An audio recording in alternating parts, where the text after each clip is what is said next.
이사야 27장 다 찾으신 줄 알고 한 절씩 교독을 읽겠습니다. 그날에 여호와께서 그 견고하고 크고 강한 칼로 날랜 뱀 리오야단 곧 꼬불꼬불한 뱀 리오야단을 벌하시며 바다에 있는 용을 죽이시리라.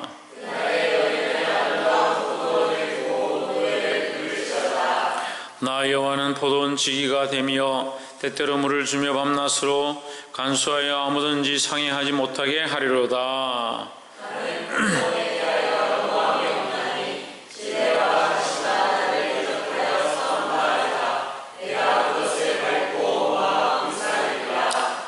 그리하지 아니할 것 같으면 나의 힘을 의지하고 나와 화친하며 나로 더불어 화친할 것이니라.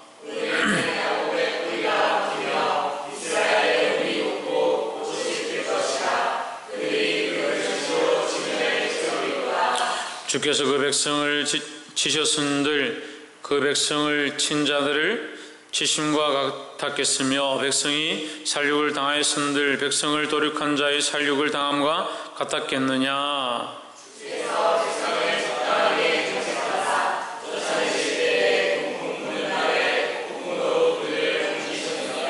야곱의 불의가 속함을 얻으며 그 죄를 없이 함을 얻을 결과는 이로 인하나니 곧 그가 제단의 모든 돌로 부서진 햇돌 같게 하며 아세라와 태양상으로 다시 서지 못하게 함에 있는 것이라.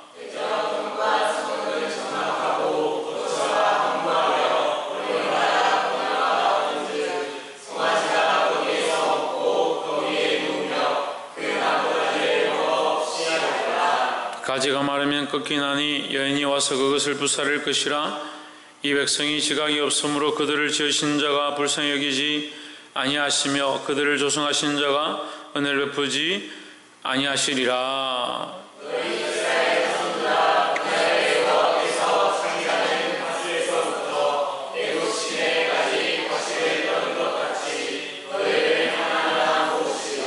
함께 읽읍시다.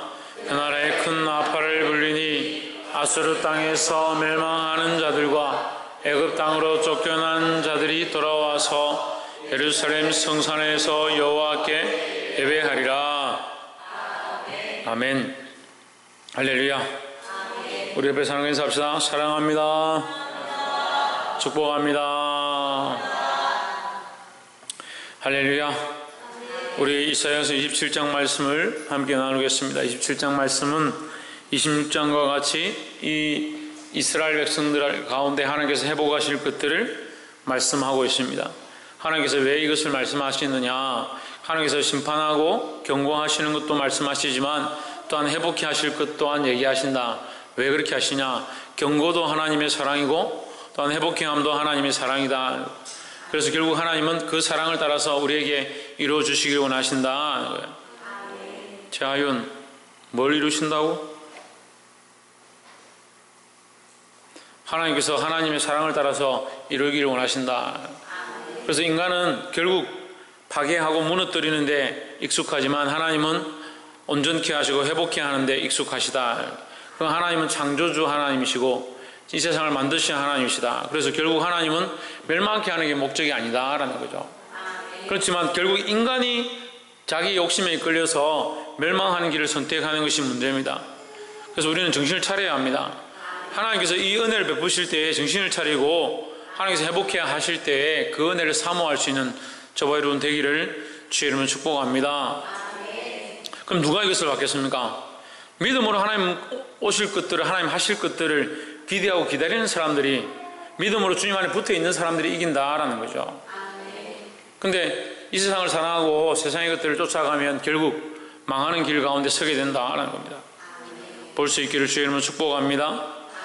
27장 1절에 말씀을 보겠습니다. 그날에 여호와께서 그의 견고하고 크고 강한 칼로 날랜 뱀 리오야단 곧 꼬불꼬불한 뱀 리오야단을 벌하시며 바다에 있는 용을 죽이시리라 했습니다. 리오야단은 굉장히 큰 용과 같은 뱀을 얘기합니다. 그래서 우리가 뱀, 용, 옛뱀, 옛용 이렇게 하면 떠오르는 것이 있죠. 예, 사단입니다. 마귀입니다. 이 리오야단은 누구를 상징하느냐? 이 세상을 상징하는 겁니다.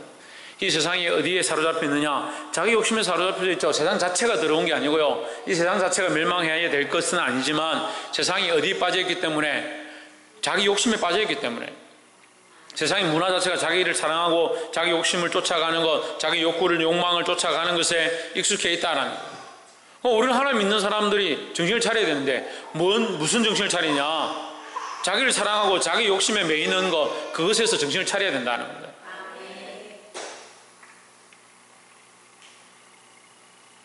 정신을 좀 차려라. 설교 딱 10분, 15분 하는데 거의 몇 번을 애들 울리냐? 칼로 강한 칼로 날랜 뱀 리오야단, 곧 꼬불꼬불한 뱀 리오야단을 벌하시며 바다에 있는 용을 죽이시리라. 하나님께서 뭘 하시냐? 결국 그 용을 죽이신다. 근데 우리가 그 용을 사랑하고 리오야단을 사랑하면 결국 같이 망하게 된다. 그 리오야단을 사랑하고 용을 사랑하는 게 뭐냐? 이 세상을 사랑하는 거죠. 이 세상을 사랑하고 그 정욕을 사랑하고 그 욕심을 사랑하고 내가 사랑하는 이 세상에서 성공하고자 하는 그 욕구 안에 사로잡혀 있으면 결국 망하는 길을 선택하는 것이라는 거예요. 이것을 분별할 수 있는 눈을 가져야 합니다. 오늘 이 말씀을 통해서 우리에게 가르쳐 주시고 있는데 이것을 분별할 수 있습니다. 내가 세상의 욕심을 따라서 끌려가고 있는가? 하나님의 말씀을 따라서 이 세상 가운데 이기려고 하고 있는가? 똑같이 세상 가운데 있습니다. 하지만 이 세상 가운데 하나님 말씀으로 내가 이기려고 하는가?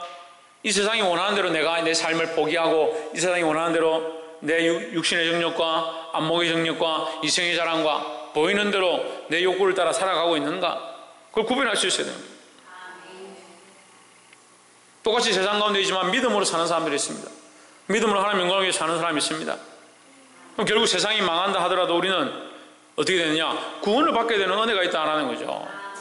그래서 우리가 첫 번째 나눠야 될 말씀, 이 세상은 반드시 심판되어지고 망하게 되어 있다는 겁니다. 물론 세상이 망하길 원하는 것은 옳지 않죠. 하지만 이 세상의 폐역함과 죄로 말미암아 이 세상이 결국 죄로 말미암아 망하는 거지 세상 자체가 망해야 될 세상이 아닌 거예요. 그럼 우리는 뭘 해야 됩니까? 우리는 뭘 봐야 됩니까? 이 세상이 결국 망해야 되는데 세상이 망하는 걸 우리가 소망하지 않잖아요. 이 세상이 망하는 걸 소망하지 않잖아요. 이 세상이 망해야 될 나라가 아니고요. 이 세상 사람들이 다 죽어야 될 사람들이 아닙니다. 하지만 왜 망하느냐? 결국 그들의 죄가 관영해서 그 죄가 그들의 하나님 앞에서 이 죄가 넘쳐 흘러서 더 이상 돌이킬 수 없을 때가 되었을 때 하나님 분명히 심판하신다 하셨습니다. 그럼 하나님의 목적이 심판이 아니고 이 세상이 망하는 것이 목적이 아니라면 결국 죄악 때문에 망한다는 거예요. 그럼 우리는 이것을 보고 있습니다. 이것을 알았습니다. 뭘 해야 합니까? 할 수만 있으면 그 죄악 가운데 그 멸망 가운데 죽어가는 자들을 살리려고 하는 일을 우리가 해야 된다는 거죠. 우리가 알고 있는데 이것을 하지 않으면 그 죄값이 그 피값이 우리에게 있는 겁니다. 그 정신을 차리고 이 멸망해가는 이 심판받을 세상을 살리고자 하는 우리가 되어야 된다는 겁니다. 여러분 이게 참 우리가 단순한 시각인데요. 일본이 지금 경제적으로나 여러 가지 역사적으로나 우리에게 좋지 않은 영향을 미치고 있습니다. 그런데 일본이 그런 좋지 않은 영향을 미치니까 오늘 뉴스에 보니까 바다에서 뭐 세계에 6개인가 밖에 없는 물속에 이게 굳지 않은 용암이 계속 흘러나오는 용암의 분출구를 발견했는데 거기 댓글에 뭐라 되어 있냐면 저 용암에 일본이 다 잠겨서 다 죽었으면 좋겠다. 그런 얘기를 하는 거예요. 아니 초등학생도 아니고 어떻게 그런 생각들을 해요? 그러면 내가 어떤 학교 지나가는데 학교에 뭐 앞에 선생님이 나한테 뭐라 했다든지 누가 관리하는 사람이 나한테 조금 안 좋게 하면 이 학교 그냥 다 망했으면 좋겠다. 여기 있는 아이들 다 죽었으면 좋겠다. 그렇게 생각하는 상식 같지도 않은 생각을 하는 거예요. 일본에 지진이 나니까 그 지진 났을 때 다 죽지 왜 조금밖에 안 나가 거기 몇 군데만 죽으냐.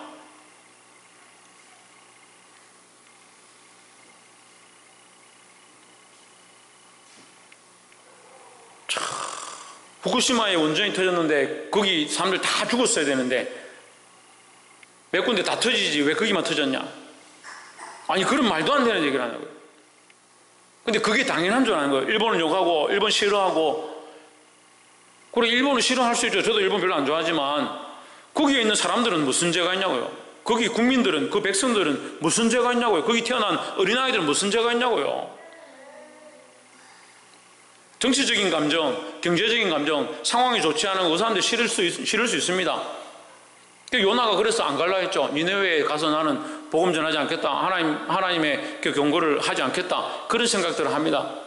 그런데요, 그게 너무나도 하나님의 관점에서 너무나도 잘못된 거예요. 하나님께서 뭐라고 하냐면, 너는 호박 능쿨보다 못한다. 너희 생각은 호박 능쿨보다 못하다. 요나에게 호박 능쿨을 햇빛이 내리쬐는데 요나가 멀리 서서 니네의 성이 어찌 되는가, 멸망되지 않는가, 그거 보려고 가만히 서서 보고 있는데 호박 능쿨 밑에 가서 그걸 쳐다보고 있는 거예요. 근데 해가 세게 내리쬐고 하나님께서 거기에 벌레를 보내서 그 호박 능쿨을 말라 죽게 하시는 거예요. 말라 죽게 하니까 요나가 뭐라고 하냐면, 하나님 어찌하여 내게 이렇게 행하십니까? 막 원망하면서 차라리 나를 내 목숨을 걷어가십시오. 왜 나를 이렇게 괴롭게 합니까? 그런 얘기를 하는 거예요. 그 생각이 어디 있냐면요, 하나님의 마음하고는 뭔 거예요? 자기 생각으로 그냥 가득해 있는 거예요. 자기 감정에 충실한 겁니다. 자기 기분 나쁘고 싫으면 싫은 거고. 아니, 그렇게 어떻게 어린 가치관들과 생각들을 가지고 예수 믿는다는 사람들이 유아적으로 유치원 같은 그런 생각들을 가지고 있는 거예요. 세상 사람들이 그렇게 본다 할지라도 우리는 좀 더 큰 시각들을 가져야 하고, 더 나아가서 하나님의 공의 앞에 서야 되는 거예요. 이 세상이 결국 멸망할 나라고, 이 세상이 폐역함과 자기들 금전적인 것들과 자기 재물과 자기 욕심들에 사로잡혀서 세상이 흘러갑니다. 하지만 우리는 그 세상을 미워하는 게 아니고요, 그 죄를 미워하고요, 거기에 있는 사람들 생명은 불쌍히 여길 줄 알아야 되는 거예요. 결국 세상 심판을 받겠죠. 그럼 우리는 뭘 해야 되냐? 당연히 심판받고 멸망할 거니까 구경이나 하자. 언제쯤 이 세상이 망할까? 그렇게 하고 있는 게 아닙니다. 날마다 정신을 차리고 눈물로 이 영혼들을 위하여, 이 생명들을 위하여 한 생명이라도 살려야 되겠다. 어떻게 하면 내가 이 생명을 살릴 수 있을까? 그런 고민과 그런 생각들과 그런 마음을 하나 앞에 엎드려야 된다는 거예요. 이절에 그날에 저희는 아름다운 포도원을 두고 노래를 부를지어다. 3절에 나 여호와는 포도원 지기가 됨이여 때때로 물을 주며 밤낮으로 간수하여 아무든지 상해하지 못하게 하리로다 했습니다. 자, 이 세상은 멸망해야 되는데 이 세상 가운데 보호받고 세워져야 될 땅이 뭐냐? 포도원이다. 포도원. 포도원의 지기는 누구냐? 하나님이시다. 하나님께서 이 포도원의 지기다. 그럼 포도원의 포도송이는 누구냐? 우리입니다. 우리 택함 받은 백성들, 하나님 앞에 구원받은 백성들, 하나님 앞에 돌아온 하나님을 선택한 자들, 그 사람들은 뭘 입습니까? 하나님의 은혜를 입는다라는 거죠. 4절에 나는 포도원에 대하여 노함이 없나니 했습니다. 자, 여러분, 이걸 하나님께서 왜 말씀하시냐? 우리가 고민해 봐야 돼요.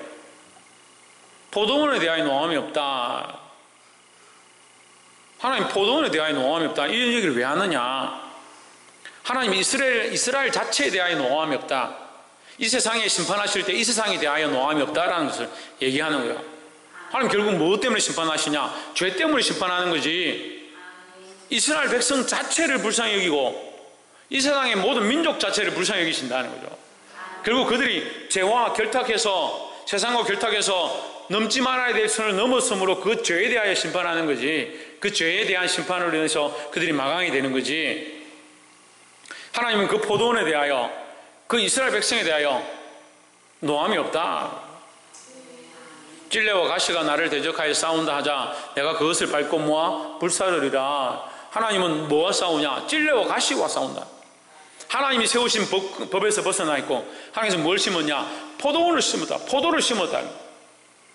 하나님이 심은 것과 하나님께서 이 세상에 창조하신 원리와 하나님께서 살리고자 하는 이 인생의 이 영혼들과 하나님께서 이 백성들을, 이 이스라엘 사람들을, 또 우리를 하나님 나라를 위하여 거룩한 백성들로 부르셨는데 이들을 자꾸 넘어뜨리려 하고 악한 길로 쫓아가게 하는 찔레와 가시를 대적하는 거지. 우리를 대적하는 것이 아니다라는 거죠. 하나님의 이 방법들과 이 마음 알아야 된다는 겁니다. 그럼 우리도 마찬가지입니다. 우리도 찔레와 가시를 대적해야 되죠. 우리가 누구 편이냐? 하나님 편이잖아요. 그런데 하나님 편에 선 사람들이 똑같이 세상 사람들하고 기준을 똑같이 두는 겁니다. 그래서 어떻게 되냐? 눈에는 눈, 이에는 이. 그런 유화적인 생각들을 가지는 겁니다. 한때 아주 신학이 부족할 때 사람들이 그런 생각을 했어요. 하나님은 눈에는 눈, 이에는 이로 갚으시는 하나님이다. 천만의 말씀입니다. 눈에는 눈으로 갚았으면요, 여러분, 우리가 이미 이 땅에 존재할 수 없어요. 이 세상 자체가 지금까지 유지될 수도 없어요. 하나님 눈에는 눈으로, 이에는 이 반드시 갚으시지만 하나님 뭘 하시냐? 하나님 이미 아시고 참으시는 거예요. 우리도 이 생각들을 가져야 되죠. 우리도 악한 것들에 대하여 대적하되 그 포도원을 불쌍히 여기고 할 수만 있으면 그곳에 있는 많은 생명들이 하나님 앞에 돌아오기를 힘써야 된다라는 겁니다. 5절에 그리하지 아니하면 내 힘을 의지하고 나와 하친하며 나와 하친할 것이니라. 6절에 후일에는 야곱의 뿌리가 박히며 이스라엘의 의미 돋고 꽃이 필 것이라. 그들이 그 결실로 지면을 채우리로다 했습니다. 여기 세 가지가 나옵니다. 뿌리와 꽃과 뭡니까? 결실입니다. 여러분 잘 보시네. 사실 이 말씀 하나만 가지고도 우리가 얼마든지 설교를 할 수 있어요. 그런데 간단하게 얘기하자면 야곱의 뿌리가 박히며 그들이 스스로 박을 수 없다. 누가 박으시냐? 하나님께서 심으셨다라는 거죠. 그럼 누가 심으셨나? 하나님께서 우리를 심으셨다는 겁니다. 거기서 뭐가 꽃이 필 것이며 결실로 지면을 채우리로다 했습니다. 그러니까 우리가 하나님께서 우리를 심으셨으면 우리는 뭘 해야 되냐? 꽃을 피우고 열매를 맺는 자들이 되어야 한다라는 겁니다. 누구를 위하여? 하나님을 위하여. 결국 하나님을 위하는 것이 우리가 은혜 가운데 영원한 생명을 얻는 길들이고 복받는 길이다라는 겁니다. 그래서 우리가 하나님을 위한 이 길이 뭐냐? 축복의 길이다라는 거죠. 이것을 아는 것, 우리가 하나님을 위하여 꽃을 피우고 결실하게 되는 것, 이것이 뭐냐? 이것이 하나님 우리에게 주신 축복이고 기회다라는 겁니다. 여러분, 우리가 이 세상에 없을 수 없어요. 이 세상과 떨어질 수가 없어요. 이 세상과 결별할 수가 없죠. 여전히 이 세상에 있어야 되죠. 차도 몰아야 되고 기름도 넣어야 되고 차비도 써야 되고 사람들도 만나야 되고 교제도 해야 되고 안 할 수 없습니다. 하지만 뭘 해야 되냐? 구별된 삶을 살아야 되는 거예요. 누구 앞에서? 누구 앞에 구별되느냐? 하나님 보시기에 구별된 삶, 하나님 보시기에 구별된 인생, 하나님 보시기에 구별된 모습을 드러내야 된다라는 겁니다. 이것을 아는 것이 축복이고, 이 구별된 삶 가운데 하나님 원하시는 열매를 결실하는 자들이 복된 삶인 줄 믿습니다. 이런 복된 삶을 사시기를 주의 이름으로 축복합니다. 마지막 세 번째로 하나님께서는 우리에게 어떤 계획을 가지고 계신가? 12절에 너희 이스라엘 자손들아, 그날에 여호와께서 창이라는 하수에서부터 애굽 시내까지 과실을 떠는 것 같이 너희를 하나하나 모으시리라 했습니다. 뭐 하는 같이? 뭐 하는 것 같이? 과실을 떠는 것 같이 나무에서 과실을 사과를 감을 따내는데 저거는 뭐 따기 아까우니까 놔두자, 그런 사람이 어디 있겠어요? 과일이 정말 잘 익었는데 저거 떼기 아까우니까 놔두자, 그럴 사람이 어디 있겠습니까? 아름답고 좋은 것일수록 어떻게 합니까? 하나도 남기지 않고 다 걷어들이는 겁니다. 하나님께서 우리를 그렇게 사랑하신다. 어떻게 사랑하시냐? 하나도 잊어버리지 않고 한 명도 놓치지 않고 한 사람도 모른 바 되지 아니하고 하나님께서 다 이끌어드리기 원하신다라는 거죠. 그럼 이것이 확실한 사실이면 우리는 이것을 염려할 필요 없는 거예요. 우리의 염려는 어디에 있어야 되냐? 우리의 염려는 어디에 있어야겠습니까? 우리는 이미 하나님께서 한 명도 놓치지 않냐고 우리를 부르신다 하셨으니까, 한 명도 놓치지 않고 다 불러 모으신다고 하셨으니까 우리의 시각들은 어디에 있어야 되냐? 하나님께서 나를 불러 모으실까 안 모으실까? 나를 부르실까 안 부르실까? 천국에서 나를 인정하실까 안 하실까? 그게 있는 게 아니에요. 13절에 그날에 큰 나팔을 불리니 아수르 땅에서 멸망하는 자들과 애굽 땅으로 쫓겨난 자들이 돌아와서 예루살렘 성산에서 여호와께 예배하리라 했습니다. 할렐루야.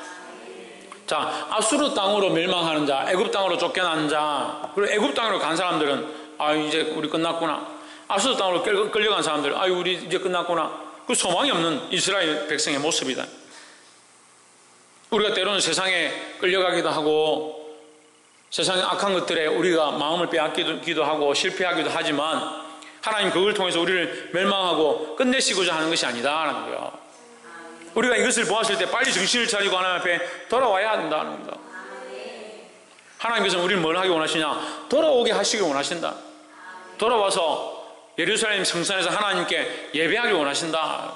오늘 본문에 말씀하고 있습니다. 하나님의 마음은 회복이고 하나님의 계획은 반드시 모두 다 모으는 것이다 라는 겁니다. 그럼 우리의 시각이 어디에 있어야 되냐? 우리 자신에게 있는 게 아니에요. 우리를 모으고 우리를 돌아오게 하실 일은 누굽니까? 하나님이십니다. 우리는 뭘 바라보느냐? 다른 영혼들을 불쌍히 여기고 이 세상을 불쌍히 여기고, 지금 우리가 이 말씀의 결론이 그거예요. 이 세상을 불쌍히 여기는 거예요. 이 세상은 왜요? 반드시 심판과 멸망 가운데 있기 때문에 반드시 이 세상은 멸망합니다. 반드시 심판받습니다. 그 세상 사람들한테 가서 대놓고 이 세상 멸망합니다, 이 세상 심판받습니다, 그럴 필요는 없지만 이 세상이 반드시 멸망하고 반드시 심판받는다. 그럼 우리가 어떻게 되냐? 거기 있는 이 세상에 있는 사람들에 대해서 우리가 불쌍히 여기는 마음, 안타깝게 여기는 마음들이 있어야 된다는 거죠. 하나님께서 우리에게 열매를 원하십니다. 하나님 기뻐하시는 거룩한 열매를 원하십니다. 꽃을 피우고, 하나님 우리를 심으셨습니다. 꽃을 피우고 열매 맺고 결실하기 원하십니다. 이 결실이 뭐냐? 영혼을 불쌍히 여기고요, 죽은 자를 살리고요, 어린 생명들을 하나님 앞에 일으키는 일을 하는 것, 그것이 하나님 원하시는 바다는 거예요. 자기가 원하는 것, 내가 원하는 것, 그것을 하는 것이 아니라 내게 맡긴 영혼들, 내게 주어진 영혼들, 내가 만나는 모든 사람들, 그 사람들이 이 세상 가운데 있다면 그들을 하나님 앞으로 이끌 수 있는, 우리에게 향하신 하나님의 계획은 분명합니다. 우리를 돌이키게 하시고 우리를 하나님 나라에 다시 모으게 하실 것에 대해서는 분명하게 12절과 13절에 말씀하고 있습니다. 우리가 이것을 염려할 필요 없어요. 이걸 믿음으로 받아들이면 돼요. 우리가 봐야 될 건 뭐냐? 우리와 같지 아니한, 우리와 같이 하나님 믿지 않는, 예수님을 믿지 않는 저 불쌍한 영혼들, 이 세상에 멸망한 세상 가운데 있는 영혼들, 그 영혼들을 불쌍히 여기고 날마다 기도하고 그들을 하수면서 믿음으로 살리는데 힘쓸 수 있는 저와 여러분 되시기를 주의 이름으로 축복합니다. 기도하겠습니다.